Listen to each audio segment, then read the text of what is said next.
A los pocos amigos que visitaban a Stephen Griffiths jamás les llamó la atención que tuviera desplegadas en las paredes de su estudio las fotos de los asesinos en serie más famosos de la historia.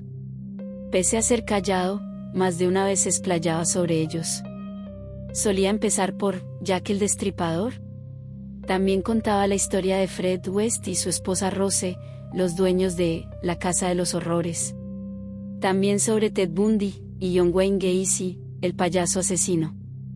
Algunos de sus pocos amigos recuerdan que el tipo mostraba especial interés en contar dos historias. Una de ellas era la de Ed Gein, el carnicero de Plainfield, un asesino que utilizaba la piel de sus víctimas para hacer las fundas de sus almohadones.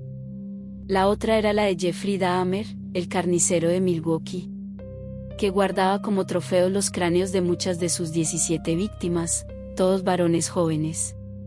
Tanto Gein como Dahmer habían recibido el apodo de caníbal por cocinar y comer partes de los cuerpos de sus víctimas. Para todos, Stephen Griffiths era un joven científico obsesionado con su materia, criminología.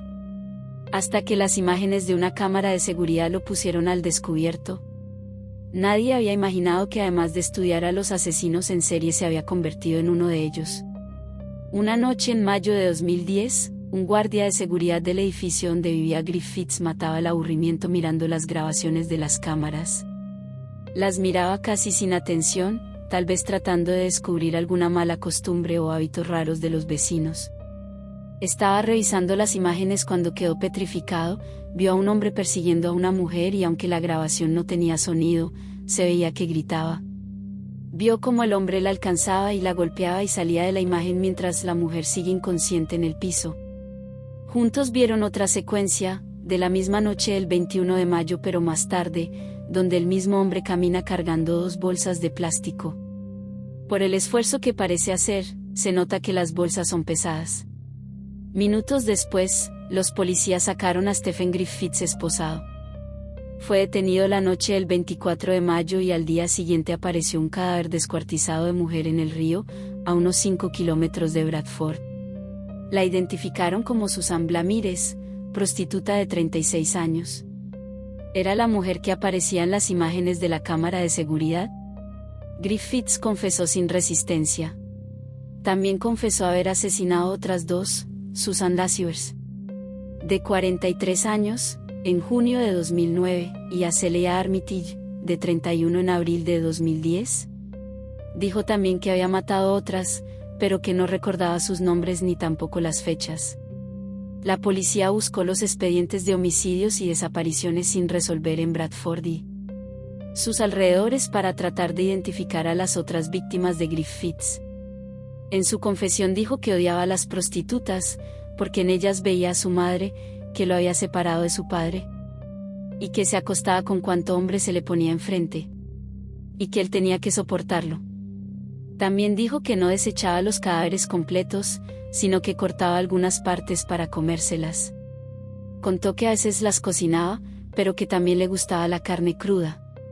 Les indicó a sus interrogadores que buscaran una página de internet donde usaba el seudónimo de Ben Paraía, donde contaba historias de asesinos en serie y confesaba que los admiraba. En Facebook ofrecía esta definición del mismo: la humanidad no es una mera condición biológica. Es también un estado mental. Basándose en eso yo soy a lo sumo un pseudohumano y como mínimo un demonio. La policía también obtuvo los antecedentes judiciales de Griffiths, que estaban archivados como secretos porque databan de los tiempos en que no era mayor de edad. Allí constaba que cuando tenía 17 años había amenazado con un cuchillo a un guardia de supermercado y que antes, los vecinos de la casa donde había vivido con sus padres lo habían denunciado varias veces por destripar mascotas. Encontraron también un informe psiquiátrico, donde un médico forense lo definía como un psicópata sumamente peligroso. La causa se elevó rápidamente a juicio y el proceso duró poco porque las pruebas eran contundentes y Griffiths jamás negó su culpabilidad. Al contrario, en la primera audiencia, a la que llegó vestido con un traje gris, se declaró culpable y, de pie mirando al juez, dijo: «Soy el caníbal de la ballesta, llámenme así».